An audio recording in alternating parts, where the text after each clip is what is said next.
नमस्कार, मैं अशोक कुमार पांडे और स्वागत है आपका टीसीएच पर। हाजिर हूं ईरान पर सारी अपडेट्स लेकर। सबसे बड़ी खबर जो आ रही है वो राइटर्स के जानिब से आ रही है।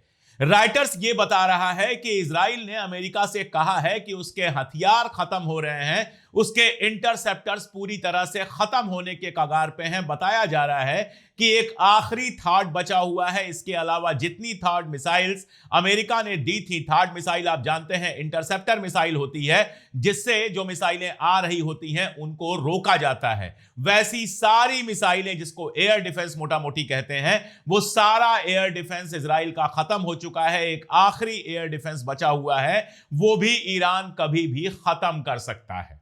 तो जिस एयर डिफेंस, आयरन डोम, इन सारी चीजों पर इतराया फिरता था इजराइल, बमुश्किल 12 दिनों की जंग में वो पूरी तरह से खत्म होने की कगार पे हैं। ये मैं अशोक कुमार पांडे नहीं कह रहा, ये कह रहा है राइटर्स, अमेरिका का अखबार। और भड़बड़ी सी मची हुई है इजराइल के अंदर कि क्या किया जाए। जो सबसे बड़ी चीज चल रही है वो तो यही है कि बेंजामिन नेतन्याहू जिंदा है या मर गया, बेंजामिन नेतन्याहू इजराइल के अंदर है या बाहर है। जितनी ये अफवाहें हैं, जितनी इसके पीछे हकीकत है, उसको लेके कल मैं कोशिश करूंगा डिटेल में एक वीडियो बनाने का। लेकिन अभी फिलहाल सबसे बड़ी ये खबर आई है कि इजराइल के पास हथियार खत्म हो रहे हैं। और आपको मैं बताऊं कि जो हमला हो रहा है फिलहाल तो सिर्फ दो तरफ से हो रहा है। अभी हूथीज ने तो कमान संभाली ही नहीं है।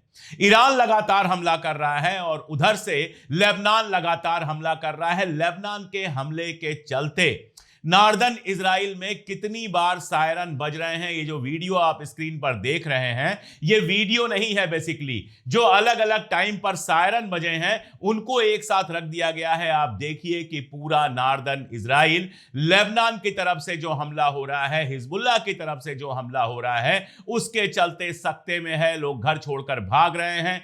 कई सारी इंपॉर्टेंट स्ट्रेटेजिक बिल्डिंग्स तबाह हो चुकी हैं और कहा यह जा रहा है कि 2024 की जंग में इजराइल जो लेबनान के अंदर घुस गया था, लिटनी नदी को पार कर गया था, उस नदी से इस तरफ भेज दिया है और हिजबुल्लाह ने लेबनान की जो ओरिजिनल सीमा है उसको फिर से गेन कर लिया है। तो दोहरी मार से इजराइल परेशान है और उधर हूथी कह रहा है कि बस इशारा मिलने की देर है, हम जंग के लिए भी तैयार हैं और हम बाब अल मंदेब को रोककर रेड सी को भी रोकने के लिए तैयार हैं। स्ट्रेट ऑफ हॉर्मुज तो रुका ही हुआ है, हम रेड सी को भी रोक देंगे। यानी मिडिल ईस्ट से ना कुछ बाहर आ पाएगा और ना कुछ मिडिल ईस्ट में जा पाएगा। ये हालात बना दिए हैं ईरान ने। और दूसरी जो सबसे बड़ी खबर है वो अराक्ची साहब का एक इंटरव्यू कल आया, उस इंटरव्यू से निकल के आती है। आप जानते हैं कि कल अमेरिका ने खार्क के ऊपर हमला किया था। खार्क के बारे में मैं बहुत डिटेल में बता चुका हूं कि ईरान के लिए उसका क्या इंपॉर्टेंस है। अब अराक्ची साहब का, अब्बास अराक्ची जो ईरान के विदेश मंत्री हैं, उनका यह कहना है कि ये हमले यूएई से किए गए, यूनाइटेड अरब अमीरात की जमीन से, फुजैरा के पास से ये हमले किए गए ईरान के ऊपर।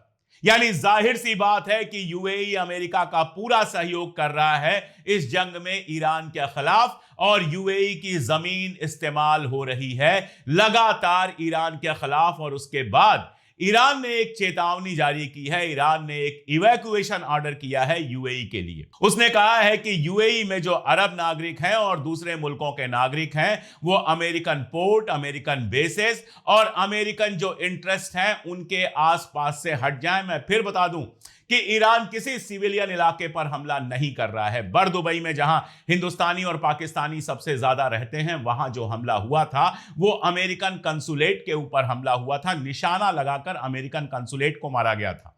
और अमेरिकन कंसुलेट जब से खाली करा ली गई है, बर दुबई के अंदर जहां हिंदुस्तानी और पाकिस्तानी रहते हैं, एक हमला नहीं हुआ है। जिंदगी बिल्कुल नॉर्मल चल रही है। लोग बैडमिंटन खेल रहे हैं, घर से बाहर जा रहे हैं, सब कुछ बिल्कुल नॉर्मल चल रहा है। जो हमले हो रहे हैं वो हमले या तो अमेरिकन बेसिस पर हो रहे हैं या अमेरिकन इंटरेस्ट पे हो रहे हैं, जहां अमेरिकन एसेट्स हैं। ये बात मैं बिल्कुल क्लियर कर दूं।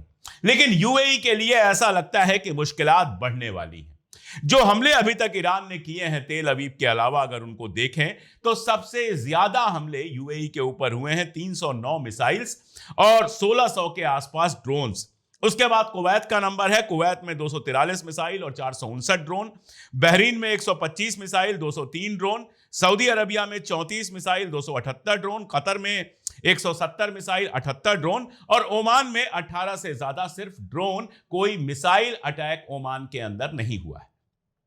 फिर भी अमेरिका ने ओमान में जो उसकी एम्बेसी है, उसके जो नॉन इमरजेंसी स्टाफ हैं, उनको वापस बुला लिया है। उनको कहा है हमारे यहां आ जाओ। बहुत मुमकिन है कि ओमान को बेस बनाए अमेरिका, ओमान सरकार के ऊपर प्रेशर बनाए और ओमान को इस्तेमाल करे ईरान पर हमले के लिए। और अगर ऐसा हुआ तो ओमान के ऊपर भी मिसाइलें बरसेंगी, ओमान के ऊपर भी और ड्रोन बरसेंगे। ईरान ने बिल्कुल साफ किया है कि जो भी बेस की तरह इस्तेमाल होगा, जो भी अमेरिका को अपने मिसाइल और अपने ड्रोन छोड़ने देगा ईरान के ऊपर, उन सबको हम दुश्मन की तरह ट्रीट करेंगे। अरब लोगों के ऊपर हमला नहीं करेंगे, सिविलियन फैसिलिटी पर हमला नहीं करेंगे, सरकार की किसी बिल्डिंग पर हमला नहीं करेंगे, लेकिन अमेरिकन इंटरेस्ट, बेसेस और एसेट्स पर हम लगातार हमला करते रहेंगे। और कल का आरागची का आप इंटरव्यू देखेंगे तो खास तौर पर यूएई के लिए जो उनका गुस्सा था और यूएई को लेकर जो उनकी सोच थी, वो बिल्कुल साफ दिखाई देती है। तो मुझे लगता है यूएई को सावधान हो जाना चाहिए। अगर अमेरिकन बेसिस को ऐसे ही वो इस्तेमाल करने देगा तो कल को उसके ऊपर बड़े हमले हो सकते हैं। मैं फिर बता दूं कि नागरिक ठिकानों पर ईरान कभी हमला नहीं करेगा। नागरिक ठिकानों पर हमला तो अमेरिका ने ही सिखाया है ना। अमेरिका ने कहा कि अगर हॉस्पिटल या स्कूल के अंदर भी आर्मी का बेस होने का शक हो तो वो लेजिटिमेट टारगेट हैं। तो तेल अवीव के ऊपर लगातार मिसाइलें बरस रही हैं। कल बताया जा रहा है कि 400 से भी ज्यादा बैलिस्टिक मिसाइलें बरसी हैं तेल अवीव के ऊपर। वहां के अखबारों को देखेंगे, हारीज को और बाकी अखबारों को आप देखेंगे तो अब इजराइल के अखबार भी इस खबर को नहीं छुपा पा रहे हैं कि किस कदर तबाही हो रही है तेल अवीव के अंदर। ऐसा नहीं है कि तेल अवीव गाजा बन गया है। जो लोग लिख रहे हैं तेल अवीव गाजा बन गया है, मैं उनसे सहमत नहीं हूं। तेल अवीव जो है वहां हमले हुए हैं, गजा नहीं बना है, लेकिन अभी तक इतनी बिल्डिंग्स तबाह हुई हैं जिनको गिनना मुश्किल काम है। जो भारत के कई पत्रकार वहां पर गए हुए हैं, जो शुरू में इजरायली सरकार के कहने पर दिखा रहे थे कि बीच के किनारे लोग बड़ी शांति के साथ वॉलीबॉल खेल रहे हैं, नहा रहे हैं, मजे कर रहे हैं, अब वो भी दिखाना शुरू कर चुके हैं कि ईरान की मिसाइलों से किस कदर तबाही हो रही है। खास तौर पर जो क्लस्टर मिसाइलें जा रही हैं वो कितनी तबाही कर रही हैं। लेकिन यह कहना या यह समझना बिल्कुल गलत होगा कि लोगों के घरों पर बम गिर रहे हैं। ईरान इस मामले में अभी तक खुद को रोके हुए है। सिविलियन इलाकों पर हमला नहीं कर रहा है, उन्हीं जगहों पर हमला कर रहा है जहां मोसाद के अड्डे हैं, जहां आईडीएफ के अड्डे हैं, जहां इजराइल के स्ट्रेटेजिक अड्डे हैं। सिर्फ और सिर्फ उन्हीं इलाकों पर अभी हमला कर रहा है ईरान। और ऐसे ही हिजबुल्लाह लगातार हमला कर रहा है नॉर्दर्न इजराइल और हाइफा में, जो इजरायली और अमेरिकी अड्डे हैं। जिन घरों में आप नुकसान देख रहे हैं वो ज्यादातर इसलिए हो रहे हैं क्योंकि मिसाइलों को जब इंटरसेप्ट किया जा रहा है, अभी तक इजराइल के पास इंटरसेप्टर्स थोड़े बहुत बचे हुए हैं, वो जो इंटरसेप्ट किया जा रहा है उन इंटरसेप्शंस के चलते जो डिब्री गिर रही है उसके चलते घरों को नुकसान हो रहा है। आगे क्या होगा वो समझना बहुत जरूरी है। मैंने आपको बताया कि बुरा हाल है इजराइल का। राइटर्स का कहना है कि इंटरसेप्टर्स खत्म हो चुके हैं, आखिरी थाट बचा हुआ है इजराइल के पास।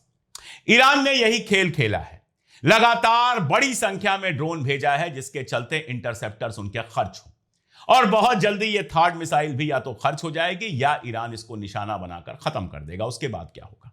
उसके बाद इजराइल के सर पर कोई छत नहीं होगी, इजराइल के पास कोई एयर डिफेंस नहीं होगा।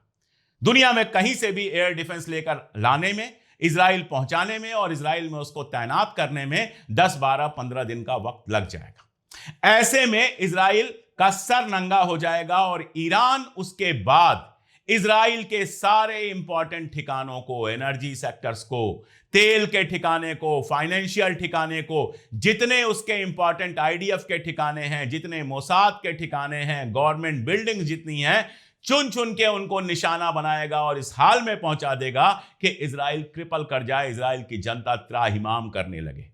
और हालत यह है कि अब इजराइल में जो बंकर बने हुए थे, जहां इजराइल की जनता छिपी हुई थी, वहां भी ढेरों मुश्किलात पैदा हो रही हैं, उनकी भी छतें टूट रही हैं, शार्पनेल उसके अंदर तक भी जा रहे हैं। तो इजराइल में एक अजीब सी गहमा गहमी मचेगी, इजराइल से भागने की जल्दी मचेगी। और ईरान का पूरा वार का तरीका यही है।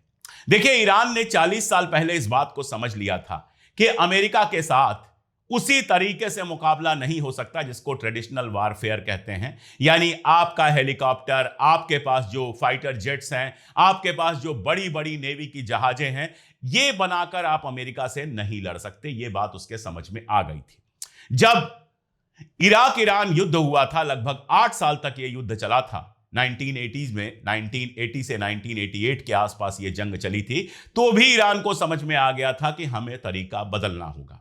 उसके बाद जब सद्दाम हुसैन को मारा गया और इराक बिल्कुल घुटनों पर आ गया, तो उसके समझ में आ गया कि अगर एक नेता होगा तो फिर तो बस उसे एक नेता को मार देना होगा और देश झुक जाएगा। जैसा कि अमेरिका ने सोचा था कि खामनेई साहब को हम मार देंगे, एक बार उनको शहीद कर देंगे, उसके बाद तो ईरान में कुछ रह ही नहीं जाएगा।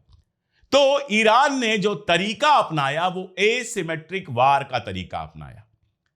एसिमेट्रिक वार को समझना बहुत जरूरी है, तभी समझ में आएगा कि ईरान इस वार में क्या कर रहा है। पहली बात तो यह कि एक लीडर है जरूर, लेकिन कमांड अलग अलग दे दी गई। आईआरजीसी और आर्मी के बीच जो कोऑर्डिनेशन है, अलग अलग ग्रुप को दे दी गई कमांड कि इस इलाके में आप कमांड संभालो, इस इलाके में आप कमांड संभालो, इस इलाके में आप कमांड संभालो, और जैसा सही लगे, जो हमारी पॉलिसी है उसके हिसाब से जैसा सही लगे वैसा करो। यानी यूनिफाइड कमांड खत्म हो गई। एक जगह से तेहरान से ऑर्डर नहीं जाते हैं, अलग अलग जगहों से ऑर्डर जाते हैं। इसलिए बड़े से बड़ा लीडर अगर मार दिया जाए तो भी जंग पे कोई असर नहीं पड़ता है। आप देखते हैं कि सैयद अली खामनेई साहब को शहीद होने के बाद भी तुरंत 1 घंटे के अंदर लड़ाई शुरू हो जाती है और ईरान तेल अवीव तक अटैक करना शुरू कर देता है। दूसरी बात कि बहुत बड़ी जंगी जहाजों या फाइटर प्लेन्स के सहारे बड़ा एयरफोर्स बनाने के बजाय जोर दिया गया बैलिस्टिक मिसाइल पर और सस्ते और छोटे ड्रोन्स पर। इनसे फायदा क्या है? ये परेशान कर देते हैं दुश्मन को और दुश्मन का खर्चा बढ़ाते हैं। ईरान का ड्रोन पड़ता है, अगर हिंदुस्तानी रुपए में देखें तो 50,000 से 1 लाख रुपए का, और उसको रोकने के लिए जो मिसाइल मारनी पड़ती है अमेरिका को, वो मिलियंस की है, यानी करोड़ों की पड़ती है। यानी 50,000 के चक्कर में आप करोड़ों अपना बर्बाद करते हैं। ऐसे ही अमेरिका के पास बहुत बड़ी बड़ी जहाजें हैं, कई हजार करोड़ की। ईरान ने अपनी जो नेवी बनाई उसमें छोटी छोटी जहाजें हैं, ढेर सारी जहाजें हैं। तो एक बड़ी जहाज को 20 छोटी जहाजें बहुत तेजी से चलते हुए घेर लेती हैं। एक बड़ी जहाज बहुत स्पीड में नहीं चल सकती है, उसकी स्पीड की लिमिट होगी, लेकिन छोटी बोट जो होगी वो बहुत तेजी के साथ चलेगी। तो वो चारों तरफ से घेर लेती हैं, ड्रोन से अटैक करती हैं, मिसाइल से अटैक करती हैं। और आप देखिए कि यूएसएस अब्राहम लिंकन जैसा जो जहाज उनके पास था, जो दुनिया का सबसे मजबूत जहाज माना जाता है, या यूएसएस जेराल्ड फोर्ड जो दुनिया के सबसे मजबूत जहाजों में गिना जाता है, इनको भागना पड़ा सिर्फ छोटी छोटी जहाजों के बेस पे। और साथ में बनाई बैलिस्टिक मिसाइल, सुपरसोनिक मिसाइल्स और क्लस्टर मिसाइल्स। अब क्लस्टर मिसाइल का खेल देखिए, एक मिसाइल जाती है उससे 70 बम गिरते हैं। किसको किसको आप रोक लेंगे? इस तरीके से असिमेट्रिक वार से उसका जो लक्ष्य है वो ये है कि अमेरिका को इतने चोट पहुंचा दो, फाइनेंशियली उनकी कंडीशन इतनी खराब कर दो कि वो कुछ कर ना पाए। और ईरान के पास एक स्ट्रेट ऑफ होर्मुज था, 21 माइल का है सिर्फ। ओमान सी से लेकर ईरान के बीच में ये 21 मील का है बस। यहां पर 3000 माइंस हैं, वाटर माइंस हैं। आप यहां से जहाज लेके जाएंगे, एक वाटर माइन फटेगी जो आपके नीचे होगी और जहाज डूब जाएगी। इसके अलावा मिसाइल्स हैं, एंटी शिप मिसाइल हैं, जो खास तौर पर शिप के लिए बनी हुई हैं कि शिप अगर आप वहां से लेके गुजरोगे तो शिप पर अटैक हो जाएगा। अब आप देखिए, ट्रंप का बयान आता है। ट्रंप कहता है कि हमारे जो दोस्त हैं वो भी अपनी जहाजें, फाइटर जेट्स वगैरह भेजने वाले हैं ताकि स्ट्रेट ऑफ होर्मुज को क्लियर कर लिया जाए। फ्रांस का तुरंत बयान आता है, भैया हम नहीं भेज रहे। और लिख के ले लीजिए, ना ब्रिटेन भेजेगा, ना ऑस्ट्रेलिया भेजेगा, और ना ही इंग्लैंड भेजेगा। क्यों भेजेगा भाई? सबको पता है जहाज जाएगी, ईरान उड़ा देगा, क्यों बवाल में पड़ने जाए। और जहाज भेजने का और ईरान से पंगा लेने का मतलब है इस जंग में बिना मतलब शामिल होना, और इस जंग में बिना मतलब शामिल होने का मतलब है अपना नुकसान उठाना। इसलिए सब खामोश बैठे हुए हैं कि हमसे पूछ के जंग तो शुरू नहीं की थी, तो अब जाओ और ईरान को झेलो। और ट्रंप लगातार परेशान हो रहा है। आप अमेरिकी अखबार उठाकर देखिए, सीधे खबरें छप रही हैं कि ट्रंप ने बेवकूफी की ईरान के ऊपर अटैक करके। और अब हालत यह है कि ट्रंप धमकी दे रहा है अखबारों को और वेबसाइट्स को कि इस तरह की खबरें छापी तो तुम्हारे खिलाफ कार्रवाई होगी। आप समझ सकते हैं कि अमेरिका को किस कदर परेशान किया है ईरान ने। बहुत कोशिश हो रही है, इतनी कोशिश हो रही है कि अरब मुल्क किसी तरह से इस जंग में शामिल हो जाए। ईरान का कहना है कि कॉपी कैट ड्रोन्स बनाए जा रहे हैं, यानी जैसे ईरान के पास शाहेद वगैरह ड्रोन हैं, वैसे ही ड्रोन बनाकर सऊदी अरबिया पर, कभी कुवैत पर, कभी कहीं अटैक किया जा रहा है, इसलिए कि वो एक्साइटेड हो और इस जंग में कूद जाए। लेकिन अभी तक कोई भी इस जंग में शामिल नहीं हुआ है और होगा भी नहीं। फिलहाल आप याद रखिए, यूएई अमेरिका और इजराइल के प्रेशर में भले जो कर रहा है वो कर रहा है, लेकिन इसके अलावा बहरीन को और जोड़ लीजिए, उसके अलावा कोई शामिल होने वाला नहीं है। और बहरीन की जो हालत हुई है, अब वो क्या ही जंग में शामिल होगा। जितना कुछ अमेरिकन था वहां पे बेस वगैरह, वो सब का सब बर्बाद हो चुका है। और यूएई का डर भी आप जानते हैं। जिस दिन लड़ाई सीधी हुई, जो ये शानदार शोरूम बनाया है, अगर ये शोरूम टूटा, इस शोरूम पे नुकसान पहुंचा, तो दोबारा दुबई कभी उठ के खड़ा नहीं हो पाएगा। ऐसे ही वहां बताया जा रहा है कि मार्केट का बुरा हाल है, रियल एस्टेट मार्केट का बुरा हाल है दुबई में या यूएई में। यूएई की जनता नहीं रहती है, 85% जनता बाहर की रहती है। मजदूरी करने गए हैं, काम करने गए हैं, और बड़ी संख्या उनकी है जो बिजनेस करने गए हैं। अगर शांति नहीं रहेगी तो वो वहां से भागेंगे और भागना शुरू कर चुके हैं। इसलिए यूएई भी बहुत नहीं पड़ना चाहेगा, लेकिन अमेरिका और इजराइल को इतना पाला है उसने, इतने एहसानात हैं कि ना नहीं कर सकता, इसलिए वहां की जमीन का इस्तेमाल तो हो रहा है। और उधर ईरान का क्या हाल है? ईरान का अगर हाल समझना है तो मैं आपको एक छोटा सा वीडियो दिखाता हूं। यह वीडियो एक मां का है जिसके साथ एक बच्ची है या बच्चा है, और इस मां को गौर से देखिए, इसके सर पर हिजाब भी नहीं है। इससे पूछा गया कि बच्ची के लिए डायपर बदलना पड़ता है आपको, पानी अगर गर्म आना बंद हो गया तो क्या हाल होगा? तो पता है उसने क्या कहा? उसने कहा कि 2 साल से फलस्तीन के बच्चे ये सारा कुछ झेल रहे हैं, तो मेरा बच्चा उससे अलग कैसे है? अगर जो भी हालात आएंगे हम उनको बर्दाश्त करेंगे, हम उनको झेलेंगे, लेकिन अमेरिका से लड़ेंगे। आखिर किसी को तो ऑपरेशंस के खिलाफ खड़ा होना होगा। तो हम, अगर हमारी सरकार खड़ी हुई है तो हम अपनी सरकार के साथ हैं। ये हाल है ईरान का। और समझना है तो एक और वीडियो आपको दिखाता हूं। इस वीडियो में सीज फायर के बारे में लोगों से पूछा गया कि क्या आप सीज फायर चाहते हैं, जंग रुक जाए, बहुत परेशानी हो रही है। तो आप देखिए, लाइन से महिला हो, पुरुष हो, बच्चा हो, सब एक लाइन से कह रहे हैं कि हमें कोई सीज फायर नहीं चाहिए, हम लड़ने के लिए तैयार हैं, एंडलेसली लड़ने के लिए तैयार हैं। यह फर्क है। जिस दिन अमेरिका के अंदर 100 ताबूत पहुंच जाएंगे, अमेरिका के अंदर बवाल मच जाएगा। अभी खबरें आ रही हैं कि अमेरिकन आर्मी के लोग लड़ने के लिए तैयार नहीं हैं ईरान के अंदर। इजराइल में तो हम देख ही चुके हैं कि गजा जाने को तैयार नहीं हो रहे थे उनके रिजर्व सैनिक। तो ये वो मुल्क है जहां भगदड़ मचेगी तो लोग भागेंगे और या फिर जंग की मुखालिफत करेंगे। और ईरान 40 साल से इसके लिए तैयार था। आपने ईरान के लीडर को मारा है, तो ईरान की जनता लंबे समय तक इस जंग को लड़ने के लिए तैयार है। वैसे भी 8 साल तक जो इराक की जंग चली थी वो आसान नहीं थी ईरान के लिए। तो पुराने लोगों को अच्छी तरह से याद है कि लंबी जंग में क्या होता है। ये फिलहाल हालात हैं। इजराइल के हथियार खत्म हो रहे हैं, अमेरिका लगातार परेशान है, ट्रिलियंस ऑफ डॉलर उसके बर्बाद हो चुके हैं, और ईरान अपने एसिमेट्रिक वारफेयर से पूरे रीजन में ऐसा तहलका मचाया हुआ है कि किसी के कुछ समझ में नहीं आ रहा है कि वो क्या करे। आप सोचिए, अमेरिका स्विट्जरलैंड से इजाजत मांग रहा था कि यहां से हमारे जंगी जहाजों को उड़ने की इजाजत दो, उसने नहीं दी। उसने कहा नॉर्मल जहाज आपके जो हैं मेंटेनेंस वगैरह के लिए, उनको तो हम इजाजत दे देंगे, लेकिन जो सीधे सीधे ईरान से वारफेयर में इन्वॉल्व हैं उनको हम इजाजत नहीं देंगे, हम तो न्यूट्रल हैं। स्पेन के बारे में बता ही चुका हूं, ब्रिटेन, फ्रांस, जर्मनी ने कल कह ही दिया था कि हम इस जंग में नहीं शामिल होंगे। तो यह पहली बार है कि अमेरिका के जंग में उसके अलाइज शामिल नहीं हो रहे हैं। ईरान का समर्थन लगातार बढ़ता जा रहा है। कल की खबर यह है कि वियतनाम ने बहुत सारा कुछ भेजा है, इमदाद भेजी है जो वहां घायल हो रहे हैं उनके लिए। और इमदाद पर एक जरूरी बात आपसे करनी थी। ईरान की जो भारत में एम्बेसी है उसने कल एक ट्वीट किया। उसने कहा कि भारत के लोग हमारी मदद करना चाहते हैं, हमारे यहां जो परेशानियां हैं उसमें मदद करना चाहते हैं। तो उन्होंने अपना अकाउंट डिटेल जारी किया है जो मैं स्क्रीन पर दिखा रहा हूं। इसमें अकाउंट नंबर है, आईएफएससी कोड है और एक मोबाइल नंबर दिया हुआ है जहां पैसे जमा करने के बाद आप स्क्रीनशॉट भेज सकते हैं ताकि वो हिसाब रख सके। ये डिटेल्स मैं आपको डिस्क्रिप्शन में भी दे देता हूं। अगर आप ईरान एम्बेसी की मदद करना चाहते हैं तो आप उनकी मदद कर सकते हैं। ईरान के अंदर एक मैसेज ये गया है कि ठीक है, हिंदुस्तान में सरकार ने वो नहीं किया जो उससे उम्मीद थी।